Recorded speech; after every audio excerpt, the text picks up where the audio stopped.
kindness and goodness. But we are new to these qualities. Therefore, we practice them only out of necessity. Because I want to be happy, therefore I want to do something useful to you. That means happiness is given and taken. This is what is called the trade or commerce of goodness. So we begin to trade with our virtues and lead some thousands of lives. Again we are disappointed and we meet with greater sorrow. Because if I do something good to you in expectation of something from you, suppose you deceive me, there is only grief. See, in this world, husband deceives wife and wife deceives husband. And the fellows live in sorrow and grief. This is because virtues are marketed in the stage of personality. So once again, life is understood as great pain, suffering and sorrow. And then experience teaches us that we have to make an approach to the real I am.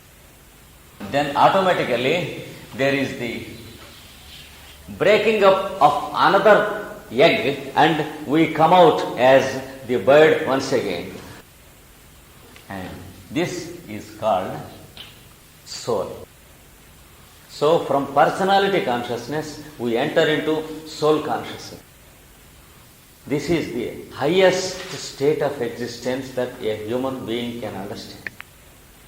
Because there is no disappointment in this state of existence.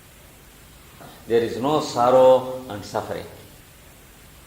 Man exists in constant joy and happiness. Because there is no state of expecting anything from anyone. Because you are with the Lord, you are like a Lord. When you are with the Lord, you are like a Lord. What is the nature of Lord? When you call a fellow a Lord, if he expects anything from anyone, you cannot call him a Lord. He is a weak fellow and a servant who expects anything from anyone. Even love, he gives only, he never expects. That's why he is not disappointed. That's why he is the Lord. And you are a Lord when you are with him. Because you know how to give love to others. And you have no mind to expect love from others. You know how to give happiness to others. And you have no nature to expect happiness from others. Because you are already happy, no one need give you happiness. When happiness is a light that shines from within yourself, how can anyone give you happiness? Can you give light to the flame? Because flame gives out light. You cannot give some light into the flame. Can you supply light to the sun? That is the nature of the I am in you. And nothing can be supplied to you when you are a yogi. And a yogi needs nothing from anyone and expects nothing from anyone. And when you want to become a yogi, an already existing yogi should be there by your side. A yogi can make you a yogi. Just as a magnet can make an iron piece into a magnet. And what you require is the presence of a yogi. Such a fellow is called, that is, a teacher who is a spiritual master. How can we know he is a real guru or a false guru? We can never know. because he knows us and we does not know him. We do not know him. Just as the doctor can know a patient, and just as a patient cannot know who is a real doctor, always a guru knows, and no one can know who his guru is. We will consider about this a little later, and we should remember that we want a guru, and if someone gives you yoga and if he expects you something from you, immediately you can understand that he is not guru. You cannot know a guru, but you can know a person who is not a guru. Suppose I teach you yoga, and I expect a big amount of money from you. Immediately you can be sure that I am a false guru. That is the first test to know who is not a guru. Whereas there is no test to know who is a guru. The guru should know us. But at the same time, we are not expected to hate anyone in this world. If someone wants to give you yoga and he wants some money from you, you can be kind to him because the poor fellow wants some money. You can help him, but you can understand that he is not your guru. But treat him as a guru, because in the heart of everyone there is the guru, real guru. This should be your attitude if you want to have real yoga for yourself. And now about the practice of yoga. Patanjali gives us the aphorisms which teaches the practice of yoga. First aphorism, he says, I am going to give you the instructions of yoga practice. So he gives us only practical instructions and not at all any discourses or philosophy. Some people have wrongly translated the first aphorism as a discourse on yoga, but it is not discourse. Patanjali gives us what he calls Anushasana. Anushasana means instruction. It is sometimes translated as discourse, but it is not correct. And in the second aphorism, he defines what yoga is. The definition is like this. Yoga is to suspend. This is the definition of yoga given by Patanjali. The mind and the senses put together are called chitta in Sanskrit. And the reactive nature is called vritti in Sanskrit. So, the vritti of chitta is suspended. And he teaches us how to suspend this. That is, how to suspend the activity of the senses and mind. And then he says, what happens when we suspend this? In the third aphorism, he teaches us what happens when we suspend this. He says, then the indweller lives in his original state. That is, the indweller lives in his loved state. This is what happens when your practice of yoga is completed. If not, what happens? That is what he gives in the next aphorism, that is fourth aphorism. He says, if not practiced, he lives as the activity of his reaction. So you have no original existence in that state. You have only the existence of your activity. That is, suppose when I am looking at the light, I exist only in the form of light in my mind. not in my form, and I am listening to his voice, I exist only in the form of voice and not myself. So, to stop this and to have the original state of existence is the purpose of yoga practice. And when we begin to practice it, we begin to live as ourselves. Then how to practice it? Two activities should be introduced. Neutralize the reactive activity. The first thing to introduce is repeatedly propose the Lord consciousness in you.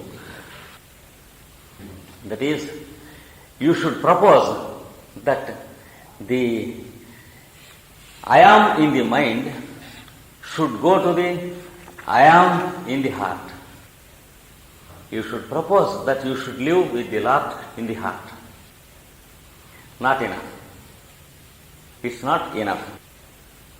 Repeat the proposal. You should repeat the proposal not in your mind and thought, but in every incident of your daily life. Whatever you do, you should do to make the Lord felt by you. So, there should be a constant proposal of Lord consciousness in you. Unless we have a continuous taste for better living, a continuous taste for Lord consciousness, there is no yoga practice. So, this is the first thing we have to practice. In Sanskrit it is called abhyasa. Sometimes it is wrongly translated as repetition. As practice. The meaning of the word is repetition and not practice. So you should repeatedly apply the mind to the Lord consciousness. The Lord consciousness in everyone around you. And the second thing, grow passive to environment. This is the second thing to practice. Take care not to avoid your duties.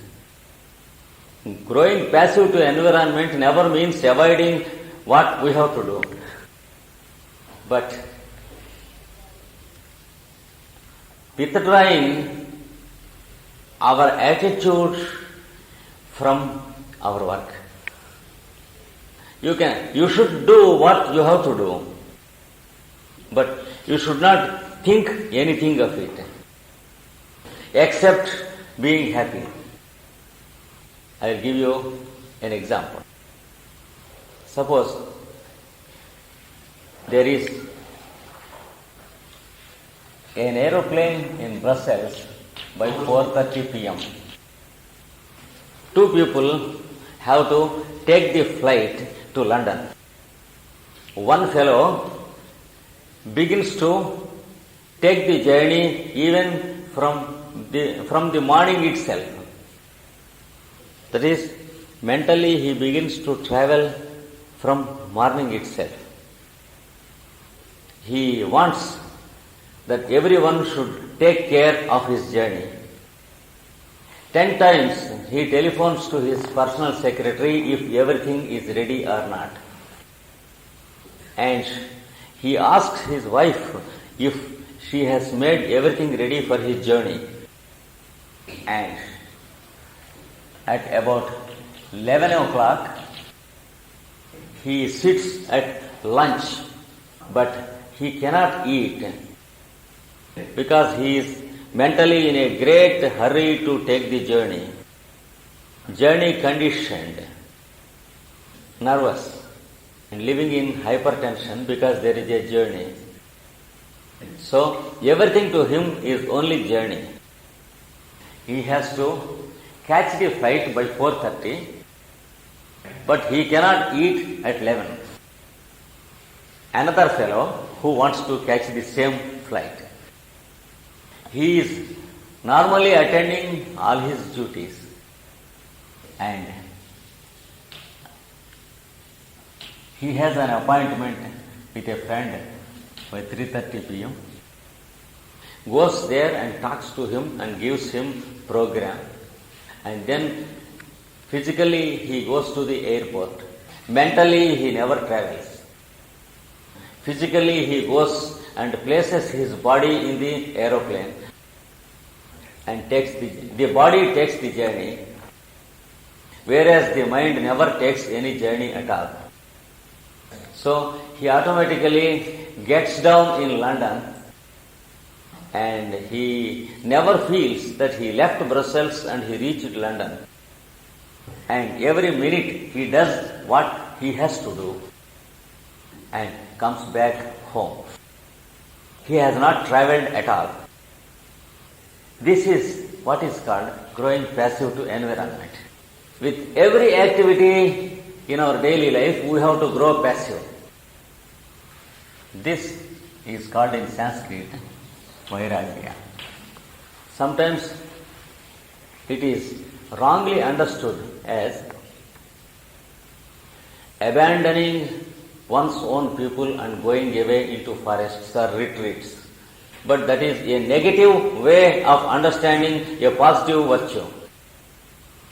Passive activity or vairagya is mental and not physical. And he has no business to physically go away from people. There is one little story in the scriptures about vairagya. A disciple was having his own old sick mother, and he began to practice yoga with his gurus. And when the guru asked the disciple to practice vairagya, then the disciple asked, "Master, shall I leave my mother and go away?" And the guru asked, "Why?" And the disciple said, "My mother has great attachment to me. And attachment is something very bad. We want to practice vairagya, there should be no attachment with anyone. So I want to go away into the forests and practice yoga."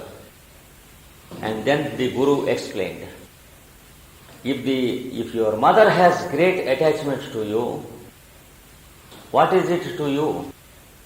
It is your attachment that is to be cured and not the attachment of your mother. And you are in no way concerned with the attachment of your mother. And it is she who is concerned with her attachment. And when she wants to practice yoga, she has to take care of her attachment. Now you are the patient and you want the remedy and not your mother. Therefore, take care not to abandon your mother. Then the disciple asked her, "It is to see God presence everywhere that I want to practice yoga and go to the forest." Then the teacher said, "If you want to practice God presence everywhere, you want to leave away your mother. That means you want to practice only mother presence in your mother and not God presence. If you have God presence in mother also, you would have seen God in mother also, not mother. Just as you can see God in everyone, you can see God in your mother also. And if you are very particular of leaving away your mother and running, that means you are having only mother consciousness in your mother and not God consciousness. You should neither weep when your mother dies, and nor you should try to escape from your mother. Grow passive. See only God in everyone and stop seeing your mother in her. To practice this, you should serve her. She is one of the forms of God that are presented to you to cure you of your psychological diseases. And if you want to escape from her, you should die in faithlessness. You will be one among those who have abandoned the loved ones. And a faithless fellow will be rejected by God, never accepted by God. And as long as your practice needs her, she will live. The moment the God presence practice is complete in you, then immediately she quits the world. Because the Lord presents in the form of husband, wife, mother, father, etc. And he assumes the characters of many people like a drama. And he serves the purpose of God practice in you. The moment the purpose is finished, the character makes its exit. So try to see God in your mother. Stop seeing your mother. Then he began to practice. And after some time, he saw 20% God and 80% mother. Afterwards, he saw 50% mother and 50% God. Then 90% God and 10% mother. When it is 100% God, and when there is no mother in her, in his point of view, immediately she had a snake bite and died before him. And he was seeing the whole situation. He was never worried. As soon as he saw that she died, he conducted the funeral functions carefully and then began to see God in everyone. Because God existed with him in the form of his mother to give him a practice and to eliminate the timidity and the sense of escape from his mind. He existed as sickness in his mother. This is one of the stories in the scriptures called Bhagavatam. And we should understand growing passive to environment in the right sense. This is also called detachment. Mentally detached from everything. And physically, you have no business to go away from anyone in this world. These are the two things that you are to practice at first. Detachment includes another aspect also. That is, there should be no curiosity in our mind. Suppose you are practicing yoga under a guru. You will meet another fellow practicing yoga under another guru. He speaks much of his guru and he says his guru can do miracles. You are not expected to wind up your activity with the old guru and go to the new guru. And again, after 6 months or 1 year or 2 years or 3 years, now let us try Hatha Yoga. Let us stop the present one. And then try for 1 year Hatha Yoga with a Hatha Yoga guru. And then let us try Raja Yoga for 2 years. And then let us try transcendental meditation for 1 year.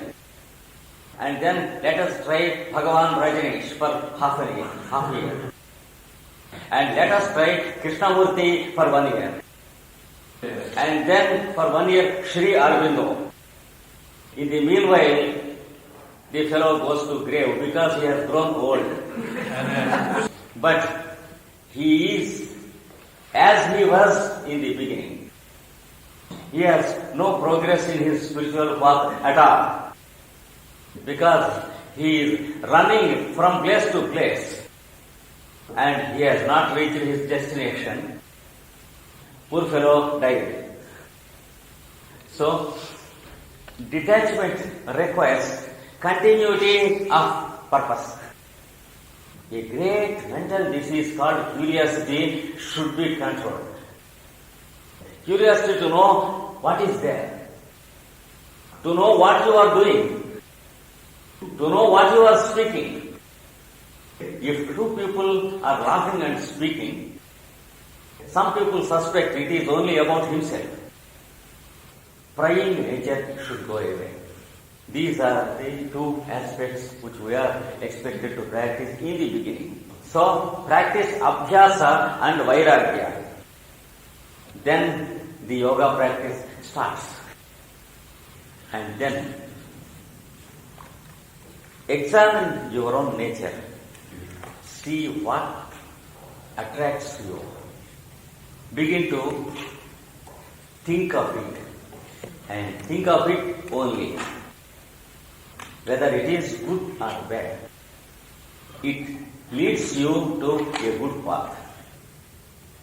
Among the fine arts, you see which fine art attracts you. If it is music, practice your yoga through music. If it is painting, practice your yoga through painting. There are many methods to make yourself an approach to the Lord consciousness. If color consciousness helps you, be an artist. If sound consciousness helps you, be a musician. Like that, you can use all the five senses. And a positive use of all the five senses to practice yoga, the technique of tantra. Unfortunately, in the Occident, this is understood as a beastly aspect. There are beasts who understood tantra as something of sex. But it is only a better use of the activities of the five senses to reach the goal, that is to reach the Lord consciousness. One is expected to lead a life of perfect celibacy until he completes his 21st year, whether male or female. In the meanwhile, practice yoga and then select your mate in life and marry. And then learn the technique of tantra, and with the sex life between husband and wife, the practice of yoga reaches perfection. And then beget a child who is a future yogi with that perfection. This is what the tantras teaches. Only under those conditions, sex life uses perfection of yoga. That is only to a male or female who lives in perfect celibacy until 21 years and leads a yogic life before that age, and then makes an ideal marriage for a life of monogamy. Then only to those people only sex life gives a perfection of yogic consciousness, and not to every pig and dog of sex. But there are many books written very bad about sex in the Occident. It is unfortunate for those people who read those books. Now, yoga practice never prohibits married life, but everything regulated.